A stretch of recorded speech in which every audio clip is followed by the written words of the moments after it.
Hello and welcome to RK explains. प्यारे बच्चों, solid state ठोस अवस्था में एक बहुत ही महत्वपूर्ण कंसेप्ट अपन डिस्कस कर रहे थे, क्रिस्टल दोष या ठोसों में अपूर्णताएं, इम्परफेक्शंस इन सॉलिड्स। और उसमें इम्परफेक्शन या क्रिस्टल दोष, क्रिस्टल त्रुटि का क्या मीनिंग है, इसको हमने अच्छे से पिछले लेक्चर में डिस्कस कर लिया था। और उनमें से जो तीन कैटेगरी हैं उनकी क्रिस्टल दोषों की, उनमें से जो पहली कैटेगरी है स्टोइकियोमेट्रिक डिफेक्ट्स, उनको बहुत डिटेल में अच्छे से हम डिस्कस कर चुके हैं।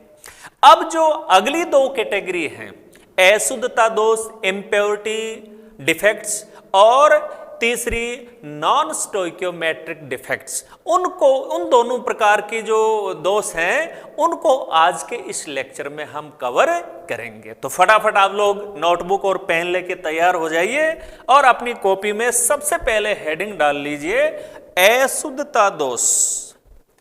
तो सबसे पहले आपको हेडिंग डाल लेना है अशुद्धता दोष, इम्प्योरिटी डिफेक्ट्स।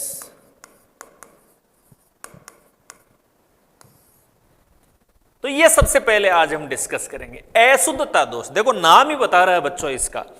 अशुद्धता दोष किसी भी क्रिस्टल में कब उत्पन्न होगा?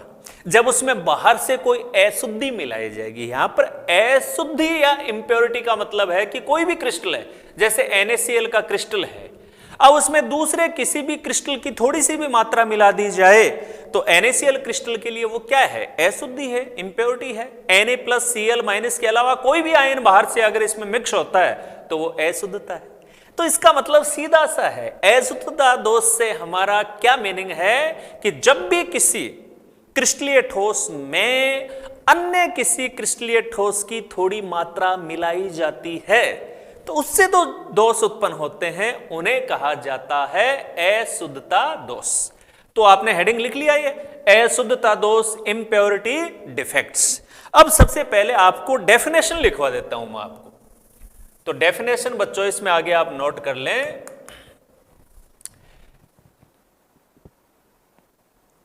किसी क्रिस्टलीय ठोस में अन्य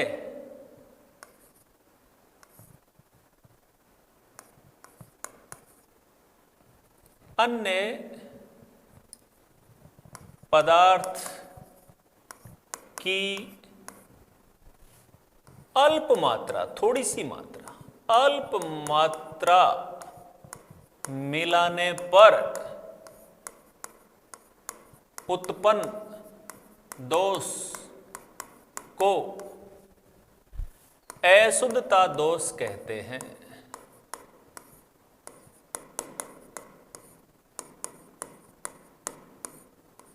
ये लो बच्चों, ये अपनी डेफिनेशन होगी कि अशुद्धता दोष या इम्प्योरिटी डिफेक्ट का क्या मीनिंग है। तो जब भी किसी क्रिस्टलीय ठोस में अन्य किसी पदार्थ की थोड़ी सी मात्रा, अल्प मात्रा मिलाई जाए तो उससे उत्पन्न जो दोष होता है उसको कहा जाता है अशुद्धता दोष। तो अपना हेडिंग हो गया अशुद्धता दोष और उसकी डेफिनेशन हो गई। अब इस पूरे कंसेप्ट को अच्छे से समझते हैं, इसके लिए एक एग्जाम्पल लेते हैं हम। तो डेफिनेशन लिखने के बाद आपको बच्चों नीचे नोट करना है एग्जाम्पल, और उसमें यह लिखेंगे यदि अल्प मात्रा में strontium chloride SrCl2 strontium chloride युक्त गलित NaCl, क्योंकि देखो एक क्रिस्टल में दूसरे को मिक्स करने के लिए पहले जो क्रिस्टल है उसको गलित अवस्था में लेना पड़ेगा, अदरवाइज तो दूसरा पदार्थ उसमें मिक्स हो ही नहीं पाएगा, है ना। तो गलित अवस्था में NaCl ले लिया, पिघला हुआ NaCl ले लिया, उसमें थोड़ा सा स्ट्रोंशियम क्लोराइड डाल दिया और फिर वापस उसका जब क्रिस्टलीकरण करते हैं तो क्या होगा? Na+ के कुछ स्थान स्ट्रोंशियम द्वारा घेर लिए जाते हैं। पहले सारे के सारे धनायन उसमें Na+ थे, सारे के सारे ऋणायन उसमें Cl- थे। ठीक है। अब उस नमक को हमने क्या किया, मेल्ट कर लिया, गलित अवस्था में ले लिया और फिर थोड़ी सी स्ट्रोंशियम क्लोराइड की मात्रा उसमें मिला दी। अब क्योंकि ऋणायन तो दोनों का सेम है, NaCl में भी क्लोराइड है और SrCl2 में भी क्लोराइड है, धनायन डिफरेंट है। अब जब वापस उस गलित NaCl जिसमें स्ट्रोंशियम क्लोराइड मिला हुआ है उसको वापस ठंडा करके जब उसका क्रिस्टलीकरण किया तो अब जो NaCl के क्रिस्टल बने हैं उनमें अशुद्धता दोष उत्पन्न हो जाता है, क्योंकि कुछ Na+ आयनों का स्थान अब किसके द्वारा ले लिया गया है, स्ट्रोंशियम आयनों द्वारा ले लिया गया है। तो जहां जहां स्ट्रोंशियम आयन अब आ चुके हैं वहां वहां डिफेक्ट उत्पन्न हो गया है। अब यहां पर जो समझने वाली बात, जो कंसेप्ट हमने पिछले लेक्चर में क्लियर किया था कि ये जो आयनिक यौगिकों में, आयनिक ठोसों में जितने भी प्रकार के ये डिफेक्ट हम पढ़ रहे हैं उनमें एक बात हमेशा ध्यान रखनी है कि क्रिस्टल की विद्युत उदासीनता को बनाए रखना है। अब यहां पर देखो आप, जो जिस Na+ को हटाकर Sr2+ जुड़ा है तो हटने वाला तो है Na+, इसके ऊपर चार्ज +1 है और उसकी जगह आने वाला Sr2+ स्ट्रोंशियम आयन है, उसके ऊपर चार्ज +2 है। अब एक सोडियम हटा एक स्ट्रोंशियम आ गया तो उससे देखो आवेश का जो अनुपात है वो गड़बड़ हो गया। अगर सीधा सीधा ये होगा तो इसका मतलब क्रिस्टल विद्युत उदासीन नहीं रहेगा, है ना। अगर सीधा सीधा ये होता है तब तो क्रिस्टल पर धनावेश की मात्रा बढ़ गई, धनावेशित हो गया क्रिस्टल। तो इसको विद्युत उदासीन बनाए रखने के लिए बच्चों क्या होता है, ये इंपॉर्टेंट समझने वाली बात है, जो डेफिनेशन के नीचे अपने को इस एग्जाम्पल के नीचे नोट करना है कि प्रत्येक स्ट्रोंशियम 2 सोडियम आयनों को प्रतिस्थापित करता है आवेश संतुलन के लिए, क्योंकि स्ट्रोंशियम के ऊपर आवेश दुगुना है सोडियम से। तो एक स्ट्रोंशियम आता है, इसका मतलब 2 सोडियम हटेंगे ताकि क्रिस्टल है वो विद्युत रूप से उदासीन रह जाए। तो 2 हटेंगे तो +1 चार्ज हो गया +2 और उनकी जगह एक स्ट्रोंशियम आ गया, इस पर भी +2, तो विद्युत उदासीनता पर कोई प्रभाव नहीं पड़ा। क्लियर बात है। अच्छा, अब इसमें से 2 को हटाएगा तो 2 हटेंगे तो उनमें से एक सोडियम हटेगा, वहां पर तो स्ट्रोंशियम आ जाता है और दूसरा स्थान है वो क्या रह जाएगा, रिक्त। क्लियर बात। अब यहां इंपॉर्टेंट कंसेप्ट देखो, इस प्रकार उत्पन्न धनायन रिक्तिका, धनायन की जगह रिक्तिका, क्योंकि एक स्ट्रोंशियम 2 सोडियम को रिप्लेस करता है तो 2 सोडियम को हटाएगा, जो जहां से दोनों सोडियम हटेंगे एक की जगह तो स्ट्रोंशियम आ गया, दूसरे की जगह खाली रह गई और वो खाली जगह है उसी को अपन धनायन रिक्तिका कह रहे हैं। उनकी संख्या स्ट्रोंशियम आयनों की संख्या के बराबर होती है। बहुत इंपॉर्टेंट बात,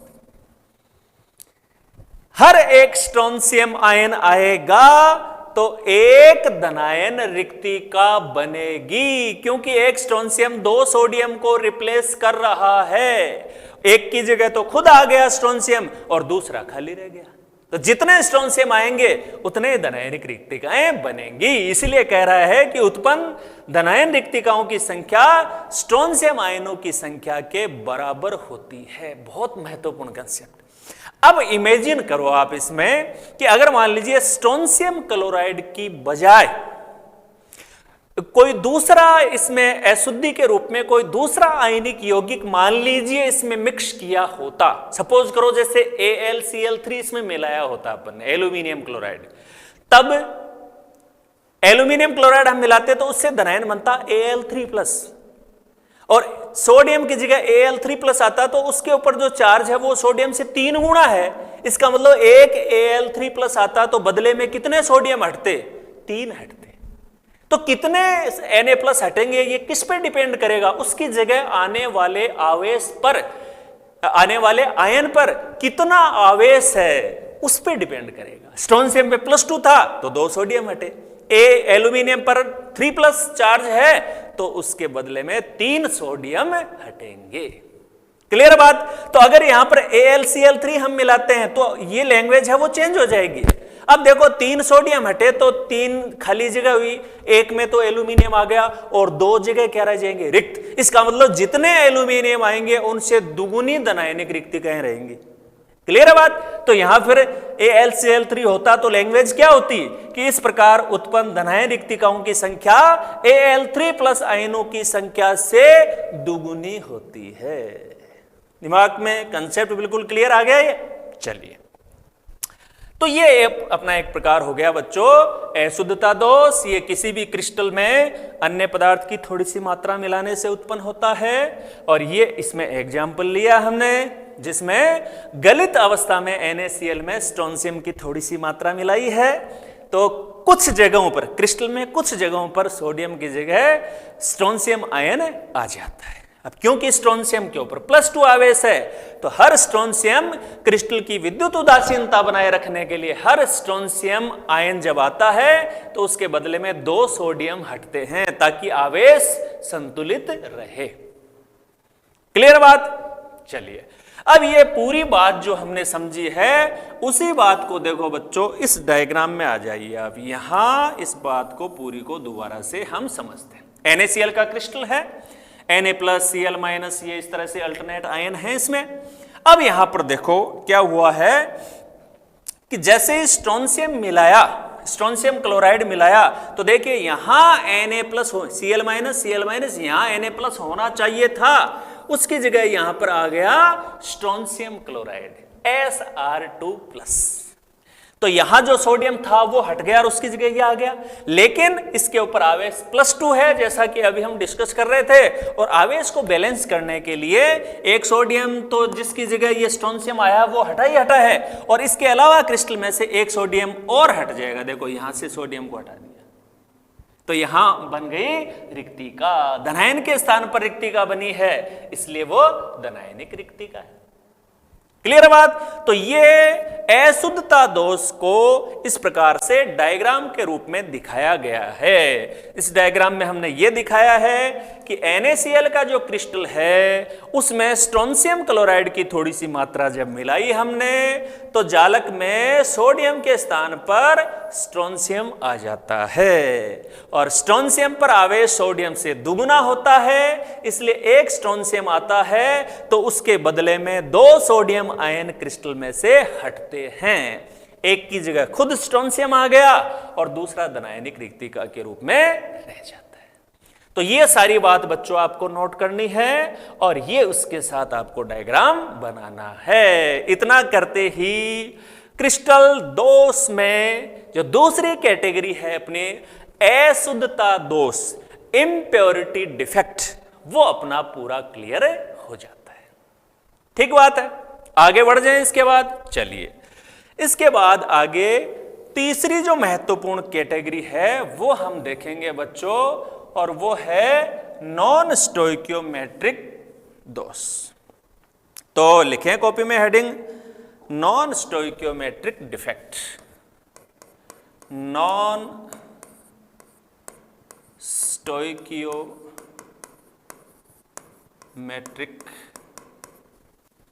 डिफेक्ट। तो इससे पहले हम स्टोइकियोमेट्रिक दोष पढ़ चुके हैं। वहां पर हमने डेफिनेशन में लिखा था कि स्टोइकियोमेट्रिक दोष का मतलब होता है कि जिन दोष के उत्पन्न होने से क्रिस्टल की स्टोइकियोमेट्री प्रभावित नहीं होती है। तो यहां उसका उल्टा हो जाएगा। ऐसे क्रिस्टल दोष जिनके उत्पन्न होने से क्रिस्टल की स्टोइकियोमेट्री प्रभावित होती है, स्टोइकियोमेट्री चेंज हो जाती है, उनको कहेंगे बच्चों नॉन स्टोइकियोमेट्री दोष, नॉन स्टोइकियोमेट्रिक दोष डिफेक्ट्स। क्लियर है बात। हेडिंग डाल लिया आपने। चलिए, हेडिंग डाल लिया आपने तो सबसे पहला काम आप करेंगे डेफिनेशन लिखेंगे। इसकी डेफिनेशन नोट करवा देता हूं आपको। तो आपने नॉन स्टोइकियोमेट्रिक डिफेक्ट ये हेडिंग तो डाल ही लिया, तो आगे लिखें इनसे क्रिस्टल की स्टोइकियोमेट्री स्टोइकियोमेट्री प्रभावित होती है।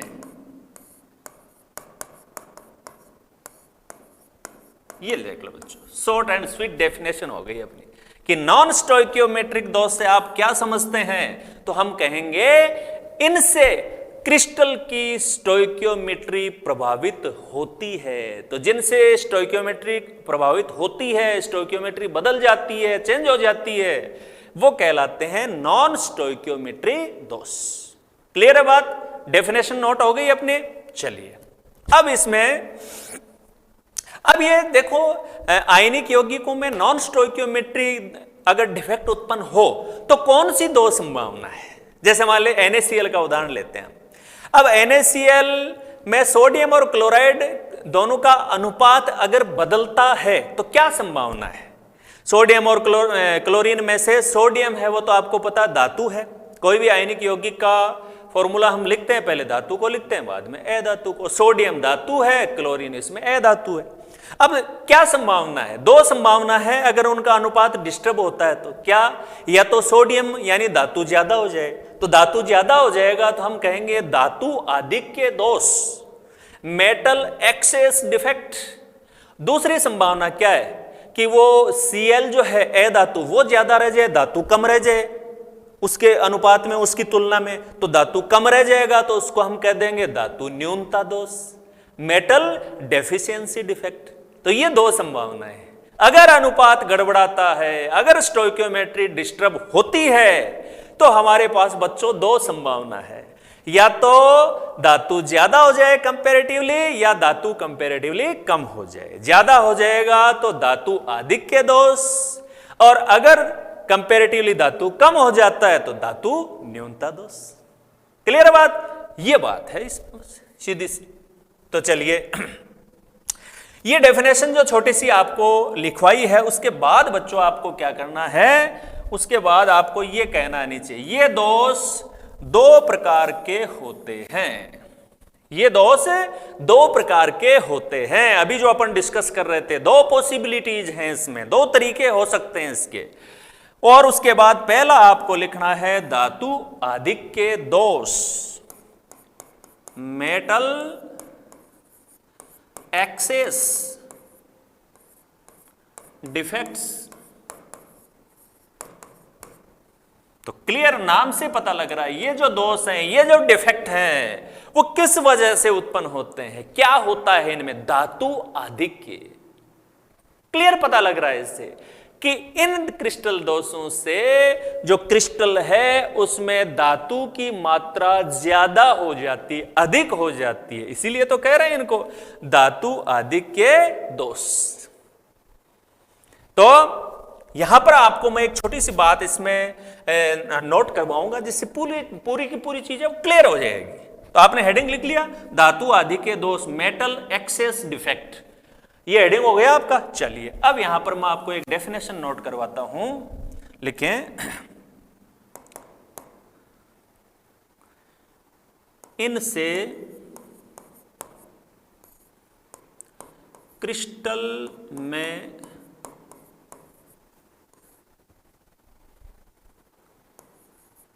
धातु की मात्रा स्टोइकियोमेट्री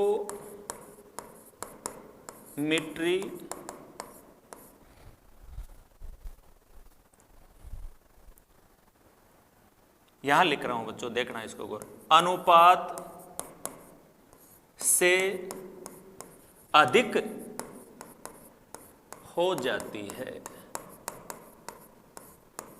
ये देखो बहुत इंपॉर्टेंट बात इससे रिलेटेड, धातु आधिक्य से हमारा क्या मतलब है, इसको बिल्कुल अच्छे से क्लियर कर देगा। ये क्या कह रहा है इसमें, धातु आधिक्य दोष, तो कह रहा है कि इनसे मतलब ये जो दोष है इसके उत्पन्न होने से क्या होता है, क्रिस्टल धातु की मात्रा, क्रिस्टल में, और जोड़े इसमें बीच में, क्रिस्टल में धातु की मात्रा स्टोइकियोमेट्री अनुपात से अधिक हो जाती है। स्टोइकियोमेट्री अनुपात के हिसाब से जितना धातु होना चाहिए, जो रेशियो होना चाहिए, उससे मेटल का रेशियो ज्यादा हो जाता है। ज्यादा हो जाता है तभी तो कह रहे हैं इसको धातु आधिक्य दोष, मेटल एक्सेस। अपना जो स्टोइकियोमेट्रिक रेशियो है, जो स्टोइकियोमेट्री अनुपात है, उससे ज्यादा हो जाता है धातु। तो एक लाइन में पूरी बात को क्लियर कर दिया है कि धातु आधिक्य दोष का क्या मीनिंग है, इसका मीनिंग क्या है। तो मीनिंग क्या है बच्चों, ये कौन से दोष हैं? ये वे दोष हैं जिनसे क्रिस्टल में धातु की मात्रा स्टोइकियोमेट्री अनुपात से अधिक हो जाती है। क्लियर है बात? कहीं कोई इसमें दिक्कत वाली बात नहीं है? स्पष्ट है पूरी बात? चलिए अब इसमें जो आपने डेफिनेशन लिखी है नोट कर ली।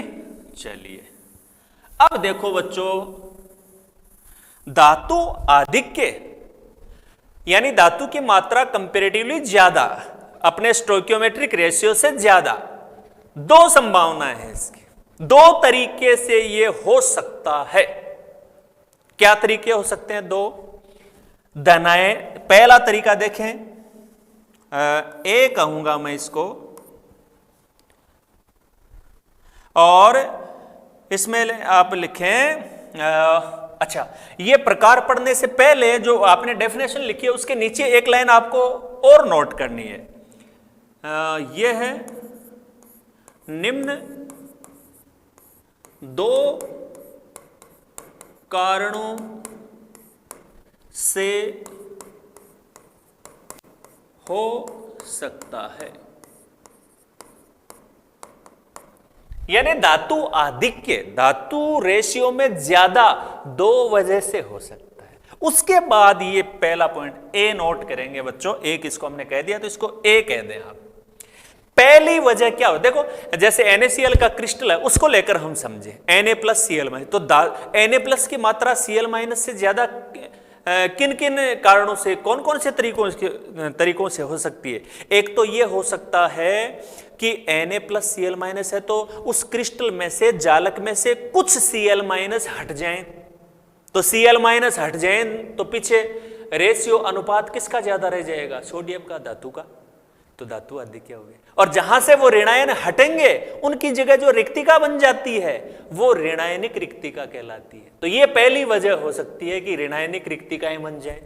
दूसरा ये हो सकता है कि जहां Na+ और Cl- होने चाहिए क्रिस्टल जालक में वहां तो है ही, इसके अलावा जो अंतराकाश है उनमें अगर मान लीजिए सोडियम आयन और आ जाए, एक्स्ट्रा आ जाए, अतिरिक्त सोडियम, अतिरिक्त धातु आयन उपस्थित हो जाए अंतराकाश में, तो उनका अनुपात रेशियो बढ़ सकता है। तो ये दो कारण हैं, इन दो कारणों को यहां डिस्कस कर। तो पहला ए क्या है बच्चों? ऋणायनिक रिक्तिकाओं के कारण धातु आधिक्य दोष। धातु का आधिक्य होने का पहला जो कारण है, पहली जो संभावना है वो ये है ऋणायनिक रिक्तिका के कारण। मैंने आपको बताया Na+Cl- से कुछ एक Cl- हट गए जालक में से और उनकी जगह खाली रिक्तिका रह गई, वो ऋणायनिक रिक्तिका है। ये तो उससे धातु तो हटा नहीं है, हटा कौन है? ए धातु। Cl- हटा है, सोडियम धातु नहीं हटा है, तो Cl- हट गया तो कंपैरेटिवली धातु अपने आप ही ज्यादा रह गया। तो ये पहली वजह है इसकी।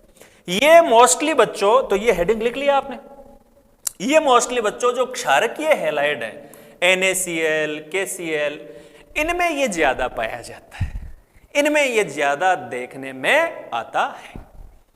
क्लियर है बात? चलिए तो आपने धातु आधिक्य दोष डेफिनेशन हो गई, फिर नीचे नोट कर लिया ये निम्न दो कारण से हो सकता है। पहला कारण डिस्कस कर रहे हैं हम बच्चों कि ऋणायनिक रिक्तिका के कारण धातु आधिक्य दोष, ऋणायन हट जाए अपने स्थान से, उनके स्थान पर रिक्तिका रह जाए, इतना आपने नोट कर लिया। क्षारकीय हैलाइड NaCl, KCl इस प्रकार का दोष दर्शाते हैं। यहां तक की बात होगी अपनी क्लियर? आगे बढ़ जाएं। चलिए अब इस बात को थोड़ा सा बच्चों और अच्छे से हम डिस्कस करते हैं। तो अच्छे से इसको डिस्कस करते हैं। तो यहां ले लेता हूं मैं इसको, ये अपना ऋणायनिक रिक्तिका के कारण धातु आदि के दोष, जिसको हम डिस्कस कर रहे थे अभी, यहां तक अपन ने कर लिया था कि क्षारकीय हैलाइड हैं वो ये दोष दर्शाते हैं। क्लियर है बात।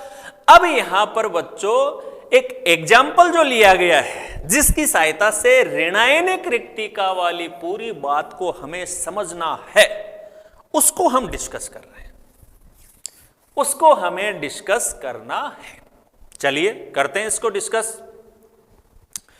अब एग्जाम्पल इसमें लिया NaCl का, तो आपको क्या लिखना है कि क्षारकीय हैलाइड हैं वो ये दर्शाते हैं। इसमें एग्जाम्पल आपको नोट करना है, यहां आप लिख लेंगे जैसे एग्जाम्पल, जब NaCl के क्रिस्टल को सोडियम वाष्प के वातावरण में गर्म किया जाता है, NaCl का क्रिस्टल है उसको सोडियम के वातावरण में, सोडियम युक्त वातावरण में यदि गर्म किया जाए उसको, तो Cl माइनस आयन क्रिस्टल की सतह से विसरित हो जाते हैं, डिफ्यूज हो जाते हैं।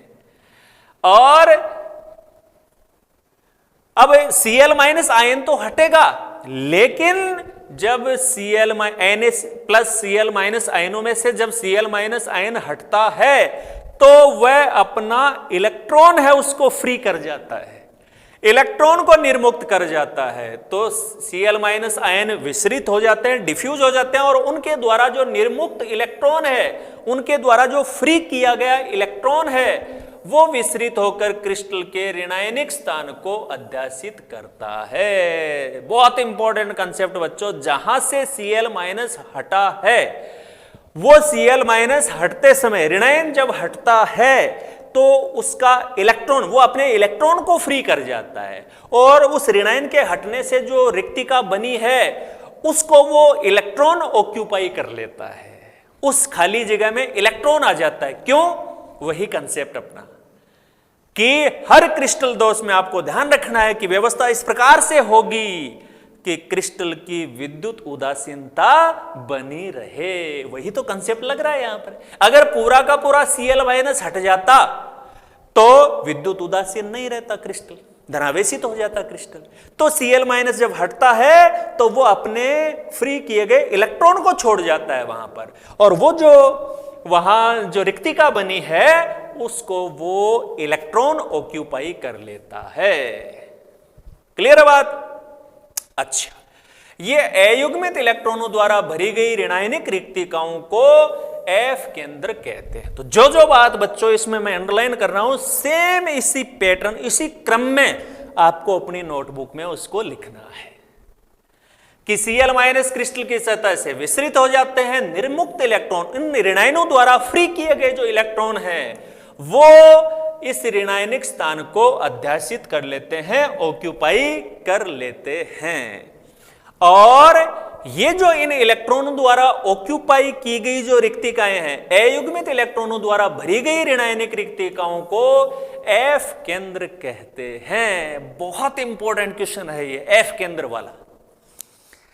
सिर्फ ये F केंद्र पे ही क्वेश्चन बनाया जाता है। बहुत बार बोर्ड एग्जाम में ऐसा क्वेश्चन आता है कि F केंद्र क्या है, इनसे क्रिस्टल के गुणों पर क्या फर्क पड़ता है। तो वास्तव में बच्चों F केंद्र क्या है? बोलो F केंद्र क्या है? कि जब किसी क्रिस्टल में धातु आधिक्य दोष उत्पन्न होता है और जब उसमें ऋणायन क्रिस्टल में से हटते हैं तो उनके द्वारा निर्मुक्त किए गए, फ्री किए गए इलेक्ट्रॉन ऋणायनिक रिक्तिकाओं को ऑक्यूपाई कर लेते हैं, उनको भर देते हैं, अध्यासित कर लेते हैं। और ये जो इलेक्ट्रॉन युक्त ऋणायनिक रिक्तिकाएं हैं उनको F केंद्र कहा जाता है। अगर शॉर्ट में इस बात को बताना हो कि F केंद्र क्या है तो हम क्या कहेंगे? क्या कहेंगे बताओ? हम कहेंगे इलेक्ट्रॉन द्वारा भरी गई ऋणायनिक रिक्तिकाओं को F केंद्र कहते हैं। ये डेफिनेशन ही तो है। अयुग्मित इलेक्ट्रॉनों द्वारा भरी गई ऋणायनिक रिक्तिका को F केंद्र कहते हैं। यहां पर देखो NaCl के क्रिस्टल में देखो बच्चों, माइनस प्लस माइनस, ये बार बार डिस्कस किया है हमने। आयनिक क्रिस्टलों में अल्टरनेट आयन, धनायन ऋणायन, धनायन ऋणायन इस प्रकार से व्यवस्थित होते हैं। इस हिसाब से यहां पर ऋणायन, देखो इस रो में क्या आ रहा है, प्लस धनायन, उसके बाद ऋणायन धनायन। बनाते समय आप ध्यान दे रहे हैं कि जो धनायन है उनको आकार में छोटा बनाया गया है, क्योंकि ऋणायन की तुलना में धनायन आकार में छोटे होते हैं, ऋणायन होते हैं उनको बड़ा बनाया गया है। इसके पीछे लॉजिक है, आप समझ गए, धनायन छोटे होते हैं, ऋणायन आकार में बड़े होते हैं, ठीक है। तो धनायन ऋणायन फिर धनायन, यहां ऋणायन होना चाहिए था, Cl माइनस यहां होना चाहिए था, लेकिन जब इस NaCl क्रिस्टल को गर्म किया गया तो यहां जो Cl माइनस ऋणायन था वो हट गया, क्रिस्टल जालक में से हट गया वो, और हटते समय उसने अपना इलेक्ट्रॉन फ्री किया, जो Cl माइनस जिसकी वजह से, एक्सेस इलेक्ट्रॉन की वजह से, उस इलेक्ट्रॉन को फ्री किया उसने। और इलेक्ट्रॉन को बच्चों जब उसने फ्री किया तो वो इलेक्ट्रॉन इसकी जगह जो खाली जगह बची है ऋणायन की जगह, रिक्तिका, ऋणायन की जगह रहने वाली रिक्तिका, ऋणायनिक रिक्तिका, उसमें इलेक्ट्रॉन आ गया। देखो इलेक्ट्रॉन ने इस जगह को ऑक्यूपाई कर लिया और इलेक्ट्रॉन द्वारा भरी गई ऋणायनिक रिक्तिका को ही बच्चों क्या कहते हैं, F केंद्र। तो ये यहां इसमें F केंद्र है, ये जो इलेक्ट्रॉन द्वारा ग्रहण की गई जो ऋणायनिक रिक्तिका है इसी का नाम बच्चों क्या है, F केंद्र है, F सेंटर है। अब इस F केंद्र पे इतना जोर क्यों दे रहे हैं हम, क्यों बार बार इसको डिस्कस कर रहे हैं हम कि F केंद्र है। ऋणायन हट गया, उसके स्थान पर जो रिक्तिका बची उसमें ऋणायन द्वारा फ्री किया गया इलेक्ट्रॉन भर जाता है उस रिक्तिका में, उसको F केंद्र कहते हैं। इस F केंद्र का महत्व इसलिए ज्यादा है कि F केंद्र जैसे ही बनते हैं क्रिस्टल में, वो क्रिस्टल को कई गुण प्रदान करते हैं और उनमें से मुख्य है कलर, रंग। F केंद्र के बनने से क्रिस्टल में रंग आता है, कलर आता है। ये F का मतलब ही बच्चों ये है, जर्मन वर्ड है ये, फॉरवेंजेंटर, और इसका मतलब ही यही होता है कलर, रंग। जैसे तो एग्जाम्पल आप इसमें लिखेंगे बच्चों, अच्छा एक चीज इसमें अपने को नोट करनी, F केंद्र कहते हैं, उसके बाद आप इसमें आगे एक सेंटेंस नोट करें, F केंद्र क्रिस्टल को रंग प्रदान करते हैं। ये चीज आपको नोट करनी है उसमें, F केंद्र क्रिस्टल को रंग प्रदान करते हैं। क्लियर है बात, बिल्कुल कहीं कोई इसमें डाउट की बात नहीं है। अच्छा अब इसमें क्या करोगे, फिर नीचे आप बच्चों इसमें लिखोगे एग्जाम्पल, एग्जाम्पल इसमें नोट करोगे आप। और एग्जाम्पल में आप देख रहे हैं बच्चों सबसे पहले लिखा गया है NaCl का, NaCl क्रिस्टल को, ये जो बात अपन नोट करेंगे ना पहले कि F के अंदर क्रिस्टल को रंग प्रदान करते हैं, इस बात के नीचे आप लिखोगे जैसे, यानी हमारा वो एग्जाम्पल हो गया जैसे, और फिर आप लिखोगे नंबर 1, NaCl क्रिस्टल को पीला रंग प्रदान करते हैं। और दूसरा एग्जाम्पल बच्चों ये लिखोगे आप, LiCl यानी लिथियम क्लोराइड क्रिस्टल को गुलाबी रंग प्रदान करते हैं। और नंबर 3, KCl क्रिस्टल को बैंगनी रंग प्रदान करते हैं। ये 3 महत्वपूर्ण एग्जाम्पल। तो F केंद्र क्या है, F केंद्र का क्या इंपॉर्टेंस होता है, तो क्या है F केंद्र, इसका जवाब हो गया कि अयुग्मित इलेक्ट्रॉनों द्वारा भरी गई ऋणायनिक रिक्तिकाओं को F केंद्र कहते हैं। इसका इंपॉर्टेंस क्या है, ये इंपॉर्टेंस लिखा आपने, F केंद्र क्रिस्टल को रंग प्रदान करते हैं, ये इनका इंपॉर्टेंस है। और एग्जाम्पल, ये 3 एग्जाम्पल, NaCl क्रिस्टल को पीला रंग, लिथियम क्लोराइड क्रिस्टल का गुलाबी रंग और पोटेशियम आयोडाइड क्रिस्टल का बैंगनी रंग। शुद्ध अवस्था में नमक होता है ना, वो बिल्कुल व्हाइट होता है, लेकिन जैसे जैसे समय निकलता है नमक में जो पीलापन आता है वो इस क्रिस्टल दोष के कारण से आता है। आजकल तो रिफाइंड नमक में ये इतना कलर आपको देखने को नहीं मिलता है, कई केमिकल और उसमें साथ में दिए हुए होते हैं। लेकिन जो सीधा नमक आता है उसमें जिसका कोई भी ट्रीटमेंट नहीं किया गया हो अलग से, वो नमक होता है, वो समय के साथ उसका कलर चेंज होता है, व्हाइट होता है, बिल्कुल पीलापन आ जाता है उसमें, वो पीलापन डार्क होता जाता है समय के साथ। उसकी वजह क्या है कि उसमें ये क्रिस्टल दोष उत्पन्न होता है, ऋणायनिक रिक्तिकाएं F के अंदर उसमें बनते हैं। क्लियर है बच्चों बात? तो ऋणायनिक रिक्तिका वाली बात है वो अपने स्पष्ट हो गई, किस किस ढंग से लिखना है ये बात इसमें नोट करनी है, और ये F के अंदर इसको डायग्राम के रूप में अपने को दिखाना है, और ये 3 एग्जाम्पल इसमें अपने को नोट करने हैं। आगे बढ़ जाए इसके बाद, चलिए अब बच्चों देखो इसमें जो नेक्स्ट बात अपने है, दूसरी जो वजह, इसको A कहा था हमने और इसको अब हम कहेंगे B, कि धातु आधिक्य होने का दूसरा तरीका क्या हो सकता है। तो धातु आधिक्य होने का दूसरा तरीका बच्चों हो सकता है कि अतिरिक्त धनायन की अंतराकाशी स्थलों पर उपस्थिति से, यानी एक्सेस, अपन बात कर रहे थे एक्सेस आयन आ जाए इसमें, कहां पर आ जाए? Excess ion.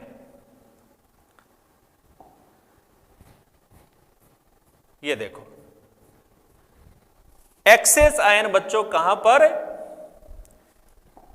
जो अंतराकाश हैं उनमें आएंगे एक्सेस आयन, उनकी वजह से अगर दोष उत्पन्न होता है तो बच्चों उसको अपन कह देंगे, ये अपनी कैटेगरी, अगली कैटेगरी हो जाएगी, नोट कर लें आप, और वो हो जाएगी बी, अतिरिक्त धनायनों की अंतराकाशी स्थलों पर उपस्थिति से, अतिरिक्त धनायनों की अंतराकाशी स्थलों पर उपस्थिति से धातु आधिक्य दोष,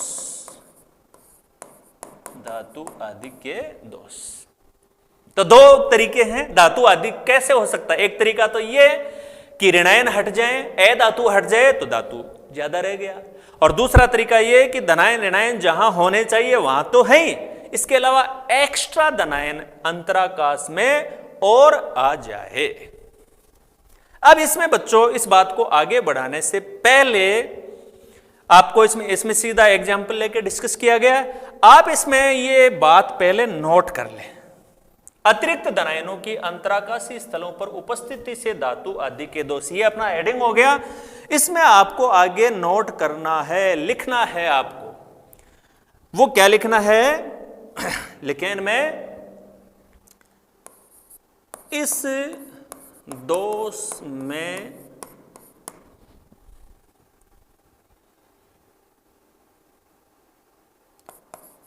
कुछ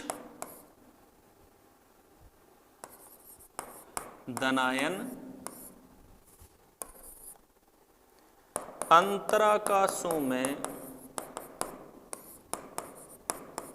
उपस्थित होते हैं।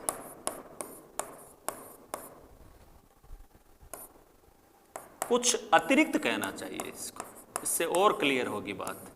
इस दोष में कुछ अतिरिक्त एक्स्ट्रा, जहां जहां क्रिस्टल जालक में होने चाहिए वहां तो है, एक्स्ट्रा और है।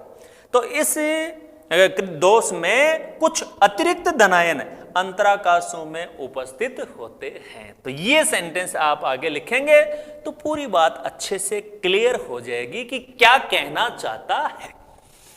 अब ये लिखने के बाद बच्चों इसमें एक क्वेश्चन जो बहुत आता है, काफी बार ये क्वेश्चन है, ये पूछा गया है, उसको डिस्कस करेंगे हम। क्या क्वेश्चन आता है इसमें? देखो बच्चों, इसमें क्वेश्चन बार बार एक पूछा जाता है, वो ये है, कमरे के ताप पर जिंक ऑक्साइड यानी ZnO सफेद रंग का होता है और गर्म करने पर ये पीले रंग का हो जाता है, क्यों? ये क्वेश्चन इसमें पूछा जाता है कि क्या कारण है कि शुद्ध अवस्था में ZnO क्रिस्टल श्वेत रंग का होता है, लेकिन गर्म करने पर पीले रंग का हो जाता है। तो वो क्यों हो जाता है? वो इस क्रिस्टल दोष के कारण होता है, अतिरिक्त धनायनों की अंतराकाशी स्थलों पर उपस्थिति के कारण हो जाता है। तो जो बात इसमें आपको मैंने नोट करवाई थी वो आपको लिखनी है। उसके बाद नीचे ये एग्जाम्पल नोट करना है आपको कि जैसे कमरे के ताप पर ZnO सफेद रंग का होता है और गर्म करने पर इसमें पीला रंग आ जाता है। और इसको क्लियर करने के लिए बच्चों ये नीचे इक्वेशन देंगे, क्योंकि वास्तव में गर्म करने से क्या हुआ। तो गर्म करने से देखो ZnO को गर्म किया तो अपने आयनों में बंट गया ये Zn2+ और O- और उसके आवेशों को अलग अलग, क्योंकि आपको पता है ऋणायन हटते हैं, तो ऋणायन जब हटते हैं तो अपना इलेक्ट्रॉन त्याग जाते हैं वो, है ना। तो ये बात इसमें, तो ये इक्वेशन हमने नोट कर दी इसमें कि गर्म करने से वास्तव में होता क्या है क्रिस्टल में। तो गर्म करने से इसके धनायन और ऋणायन में ये टूट जाता है। अब ये जो धनायन होंगे Zn2+, वो उस क्रिस्टल जालक में जो अंतराकाश है उनमें चले जाते हैं, फिट हो जाते हैं उनमें।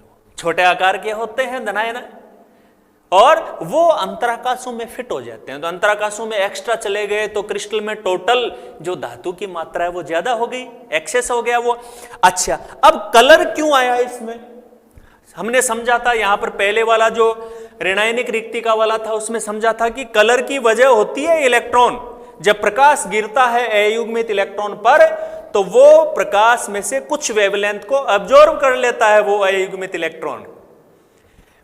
इस वजह से जो प्रकाश गिरकर वापस रिफ्लेक्ट होता है क्रिस्टल से, उसमें सभी वेवलेंथ नहीं होती हैं, कुछ वेवलेंथ अयुग्मित इलेक्ट्रॉन अब्जॉर्ब कर लेता है, इस वजह से कलर दिखाई देता है।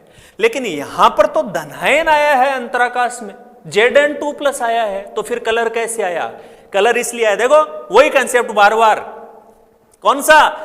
कि क्रिस्टल की विद्युत उदासीनता बनी रहनी चाहिए। अगर क्रिस्टल के अंतराकाश में Zn2+ आएगा तो Zn2+ आते ही क्रिस्टल में +2 आवेश बढ़ गया ना, तो उसके बदले में किसी दूसरे अंतराकाश में इलेक्ट्रॉन भी जाएगा, 2 इलेक्ट्रॉन भी जाएंगे। क्यों? क्योंकि तभी इसके वो क्रिस्टल है उसको विद्युत उदासीन रखा जा सकता है। तो एक Zn2+ आयन आया तो उसके साथ साथ अंतराकाश में कितने अयुग्मित इलेक्ट्रॉन आए? 2। और जहां अयुग्मित इलेक्ट्रॉन होता है वहां क्रिस्टल में क्या आएगा?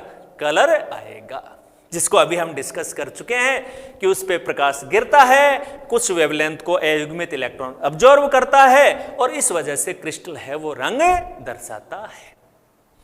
तो बच्चों, अतिरिक्त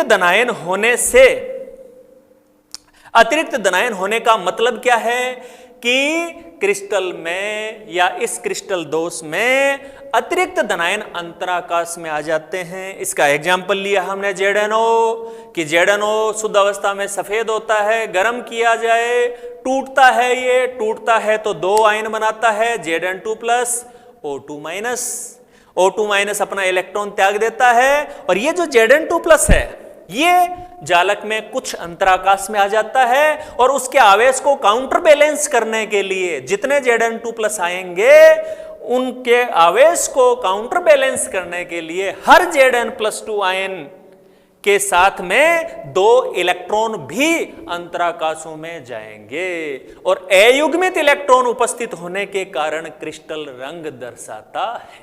यही वजह है कि गर्म करने पर ZnO क्रिस्टल सफेद नहीं रहता है, बल्कि उसका कलर कैसा हो जाता है? येलो, पीला हो जाता है। क्लियर बात है? चलो अब इस पॉइंट को बच्चों आगे बढ़ाते हैं,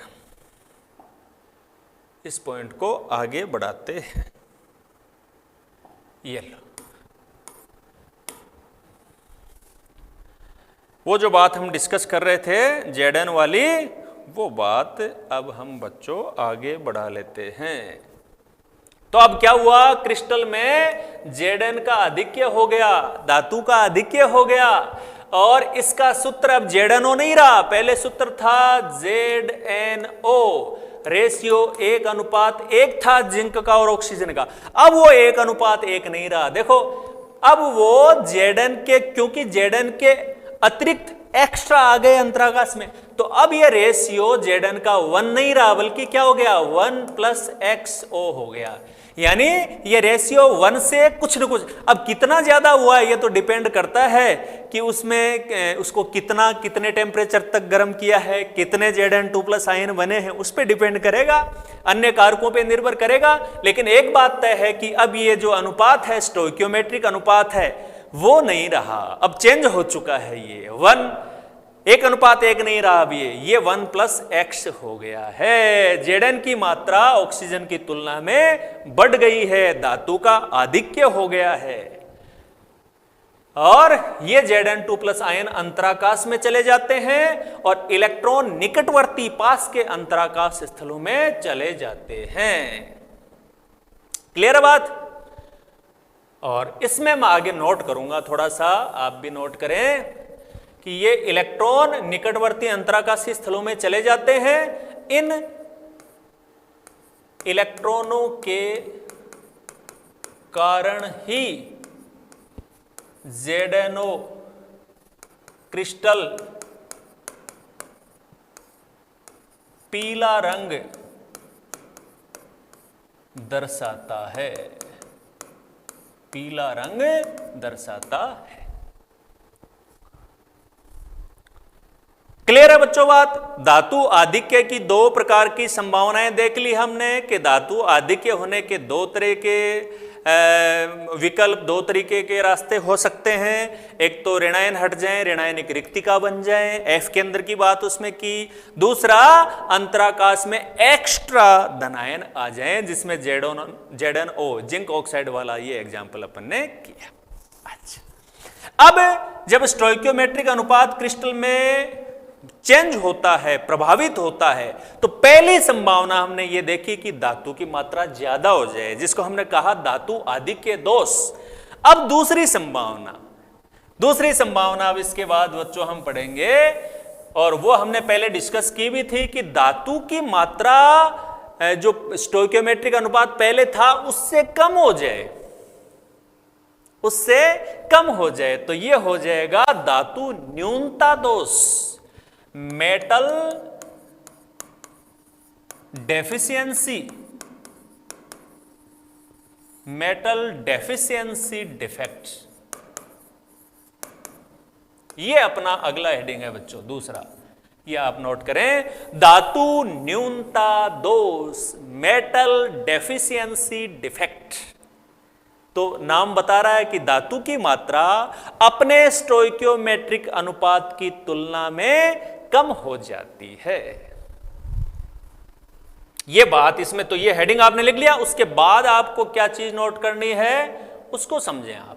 इसके बाद आपको ये लिखना है, इनमें स्टोइकियोमेट्रिक अनुपात की तुलना में धातु की मात्रा कम होती है। वहां पर हमने क्या कहा था कि इनमें स्टोइकियोमेट्रिक अनुपात की तुलना में धातु की मात्रा ज्यादा होती है, तो उसको धातु आधिक्य दोष कहा।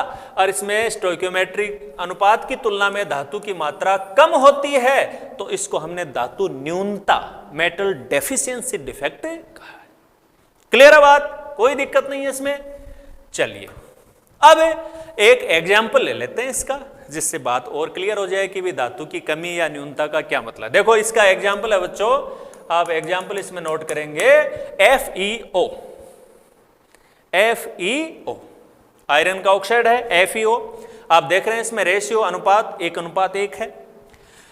ये जो आयरन का ऑक्साइड है ये मोस्टली FeO रूप में नहीं मिलकर ये इस रूप में मिलता है, Fe0.95O, यानी इनका अनुपात 1:1 न होकर के इनका अनुपात बच्चों क्या है 0.95:1, इस अनुपात में मिलते हैं। तो ये अनुपात क्या बताता है अपने को कि इसमें जो मेटल है Fe उसकी मात्रा ऑक्सीजन नॉन मेटल की तुलना में थोड़ी सी कम होती है। तो धातु की मात्रा कम है ना इसमें, तो वो मेटल डेफिशिएंसी हो गई, धातु न्यूनता। तो ये मोस्टली 0.95O संगठन में पाया जाता है।